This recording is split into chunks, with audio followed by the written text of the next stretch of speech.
Okay, so we're doing a little bit of a highlight on one of the affiliates in the multiple perpetrator stalker network, or the surveillance abuses based Ponzi, algorithm, and conversational circuit.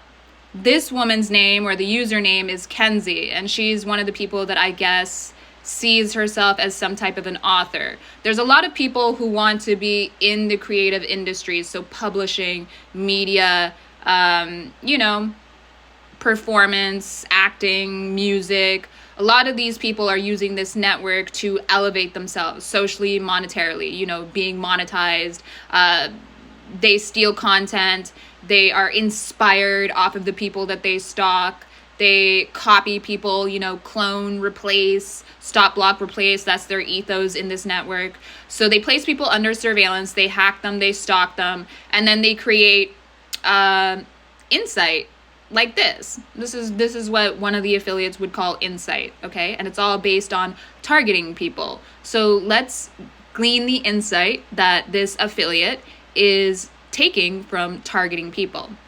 She says, "Hear me clearly. The cords cut themselves when you forgive.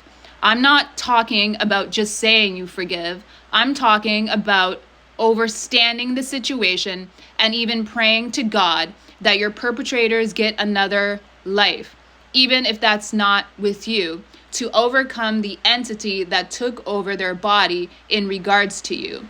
I'm talking about when your love for someone is so deep that you cannot hate them, even though you can't let them back into your life by any means necessary. But you hope and pray that they're able to see and understand how they let a certain spirit take over them so they may conquer it and be released. That is unconditional love."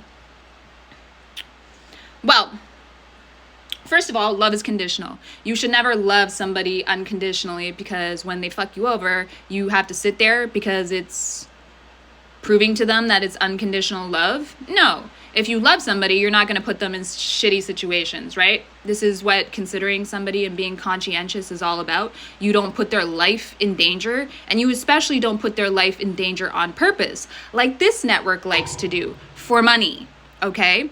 So when we're talking about forgiveness,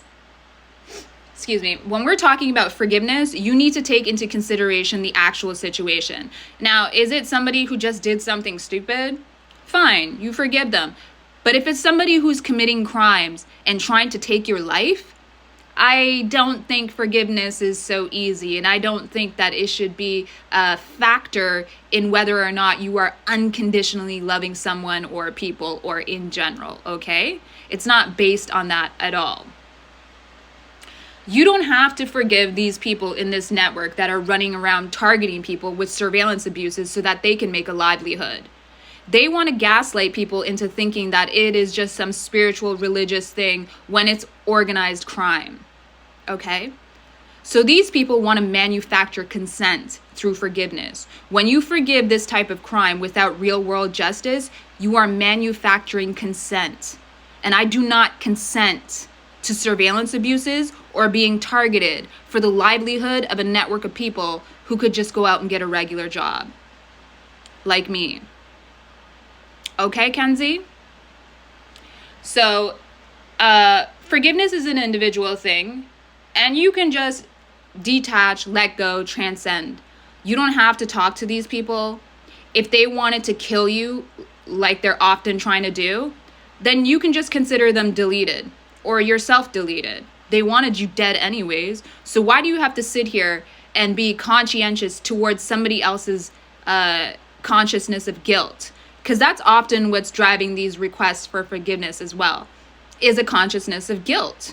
These people want you to be accountable for their criminal activity, which they're laundering as spirituality, so that you manufacture consent for them through your forgiveness and not pursuing real world justice. Okay?